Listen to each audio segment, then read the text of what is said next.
Morning again, everybody. Morning. Morning. Jeez, I think everybody else was feeling sleepy before, and meditation made everybody more sleepy. Oh my goodness. So, today I'm going to talk about something.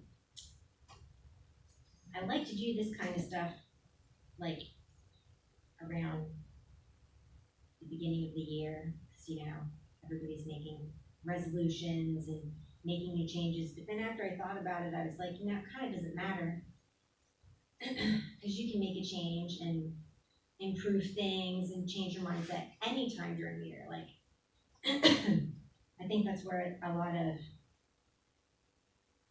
resolutions fail, because they think they can only do it at New Year's. This is a New Year's resolution, and then if it doesn't work, then oh well, you have to wait till next year. And it's like, no, you really don't. Like, you can do it whenever you want.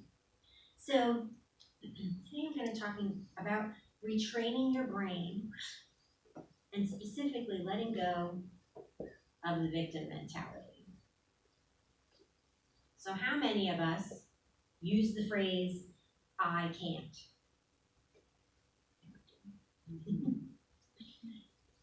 A lot of us probably. And probably we do it without even noticing that we use it. And how many of us have ever heard the saying, well, in our house, can't is a 4-letter word. So what is so wrong with this word? Or actually, it's a contraction, but I digress. This phrase, it really has more to do with the mindset behind it than your actual ability of whether you're able to do something or not. Because for sure, there are times where I can't is an appropriate phrase, like when you actually aren't able to do something. Like literally not physically able, or if you actually don't at that moment have enough money to pay for a particular thing. Oh, I can't get that right now. That's not a limiting belief. That's an acknowledgement of your reality at that moment in time. Okay? Like I said, that's not a mindset problem, but there are situations in life where we really should consider being more mindful of the language that we use, especially the language we use with ourselves.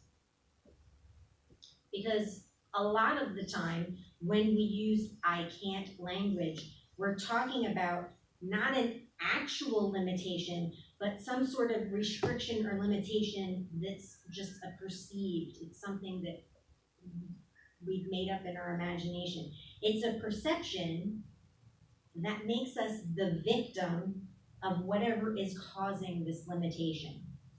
But often, it's us. We're causing the limitation. An example, if you're on a diet, either for weight loss or because of an allergy or a food sensitivity, we often say, I can't have this, I can't have that. But the reality is, yeah, you can. Sure, you can. Even if it's something that could, make you very sick, if you do eat it, you can certainly choose to eat it if you really, really want to. It would be kind of dumb if you have some sort of actual allergy to it, but you absolutely can. It would be a bad decision. But the point is, you always have the choice, and the choice is always yours to make. What we do when we use the can't language is we're giving away our power, and we become the victim. And there are several mindsets that help contribute to this victim mentality.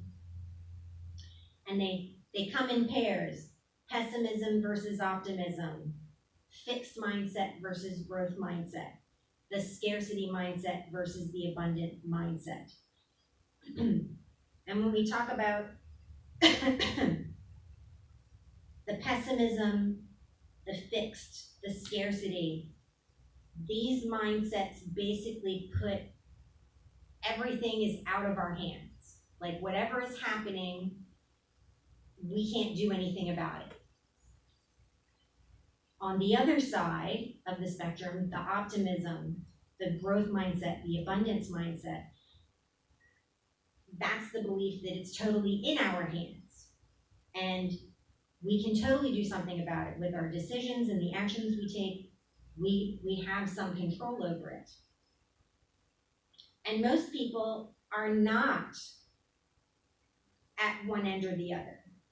It's a spectrum. Most people fall somewhere in between.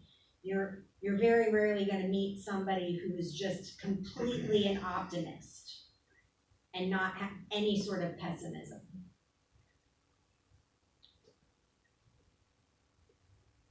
The negative end of these helps contribute to the idea that things are happening to us. Pessimism. It doesn't matter what we do because it's just not ever going to work out anyway. Everything happens to me. I can't do anything about it. The fixed mindset. Whatever talent I have, I was born with, and that's all I have. And I can never get any better or learn to do a new thing because everything is fixed. I have it already. That's as good as it's ever going to get. The scarcity mindset. There isn't enough of anything for everyone to have enough.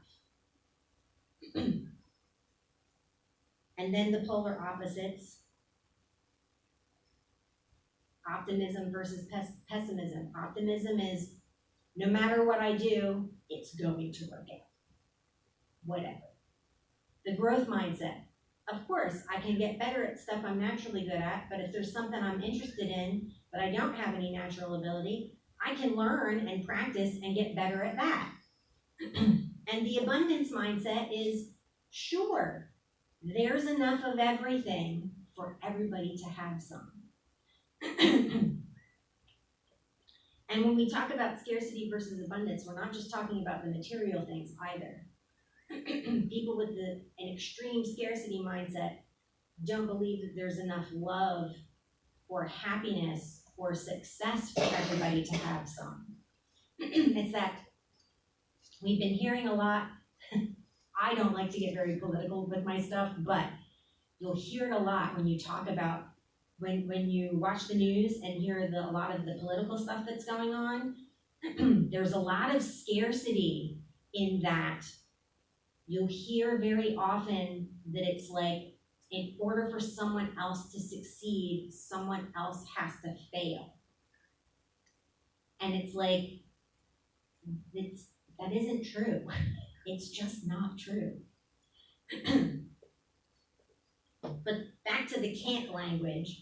The can't language makes it something that's being done to us.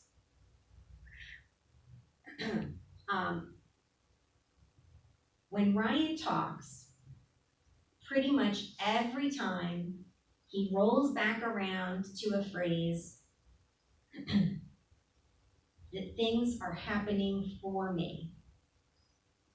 He always loops that in there somewhere in any of his talks. And I've been listening to this meditation on the Insight Timer app when I walk, because it has cool drums in the background that help me keep my pace. And it's one by Kenneth Soros, and it's for eliminating procrastination. And a lot of the affirmations that he says in it have that language where it's things are happening for me and for my good in all ways. So how can we begin to change the victim mentality? And how can we begin to take our power back? We can flip that script and start with the language that we're using when we talk about what's going on in our lives, especially when we're talking to ourselves. Things are not happening to you. They are happening for you. And you are making decisions and choices that support your good. So the language, being more mindful of when you would normally say, I can't, and instead of saying I can't, start saying, I don't. I don't means this is something that I am choosing to do because it supports my good in some way, shape, or form. Because what it comes down to is we're using the I can't language to avoid responsibility, whether that's conscious or unconscious. We want to be able to blame an other for what's happening, for if whatever we're doing doesn't work, or whatever we're doing does work. And this actually, it's a big part of unity philosophy in general, that we are responsible for our own spirituality. And I dare say we're responsible for our own happiness. Earlier, when y'all were just talking, you made a very good point. I made a decision to be happy. It's a decision that you make. It's not caused by outside, I'll be happy when, or I can't be happy because this is happening to me. No, you have to decide that you're going to be happy. So being responsible is a good thing. It means that we're in charge. We are co-creating our lives and our experiences with the decisions that we make and the actions that we take. So let's take our power back. And before you say, I can't, stop yourself and think, and start saying, I don't. I don't eat that. I don't do that. No thanks. I don't drink that. I don't language changes it from something that's happening to you or being done to you to something that you are choosing for yourself to support your health, your sanity, and your overall good. I always, when I talk about exercise to people, I always tell people, yeah, I don't run. I only run if something's chasing me. I don't do that. I'll walk fast, but I don't run. There was going back to the diet thing, not because I'm dieting, but I know pretty much that's something that everybody can relate to on some level. Everybody has been on a diet or tried a diet or what have you. I have several food sensitivities, so I have to be careful to avoid certain things and to be careful of the amount of certain other things that I eat. Otherwise, it will cause a problem. So I don't eat those things because I may love them, but my intestines do not. There was a person that I knew a while ago, and I feel like she's not an isolated, it's not an experience that's in a vacuum. She was constantly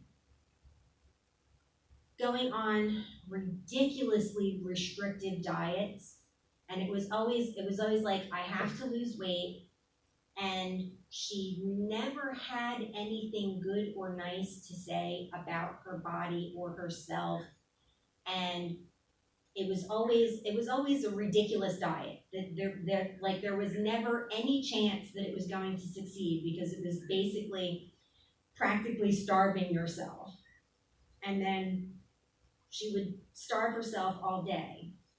And then she'd get mad at the diet and blame everything on the diet that she chose to go on. And then she would overeat all kinds of stuff. And then after that, then self-hatred, self-loathing because she didn't stick to the diet that she got angry at. And it was this vicious cycle. And one of the big things that I noticed is that, yeah, maybe she did need to lose weight and she wasn't a very healthy eater. But every time she did the diet, it was never out of love for herself.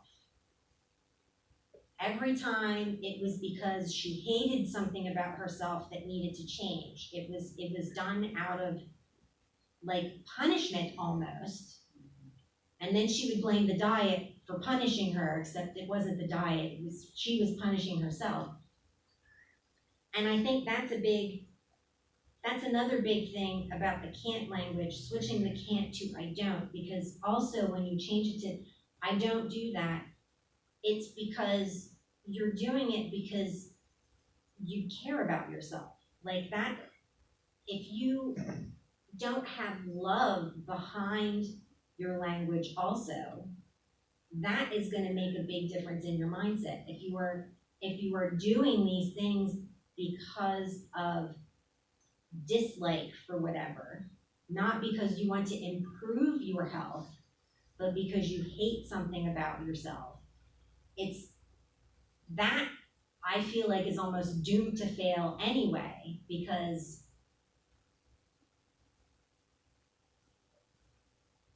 it's almost unattainable. Because I feel like if you don't have any love for yourself and it's only self-loathing, then whatever you change is never going to be enough. Like you're always going to find something that you can't stand if that is the mindset that you're hanging on to. So this all goes to self-compassion, like giving yourself a break.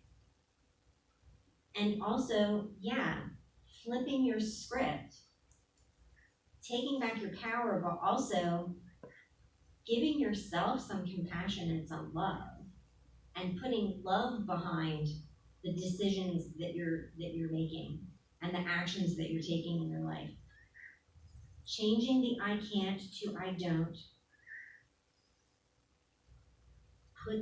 takes the blame off of anything else, but it puts it back in your hands, and not in a bad way. It gives you the power, it gives you the decision making, that it's for you to decide. And it sounds really simple. It's actually a simple thing to do, but it's not easy, especially if you already kind of have that negative mindset going. And it takes practice. It's like a meditation practice. It's like a yoga practice. You'll probably never get perfect at it. But the more you practice and paying attention, the more you'll progress, the better you'll get at it. And paying attention, that's really just basic mindfulness, which is something that will help everybody. Just paying attention to the reality of the situation, and be gentle with yourself. I always tell everybody, just give yourself a break, cut yourself some slack. Nobody's perfect. And practice doesn't make perfect, it makes progress. So the more you do it, and if you catch yourself that you said I can't, oh my God, it's not the end of the world, you just stop, okay, no. It's not that I can't, because I can if I really want to. I just don't do that anymore because it's not good for me. You see the difference? So that is the end of my tale. And I hope it was informative and y'all got something out of it. And namaste, and thank you for coming.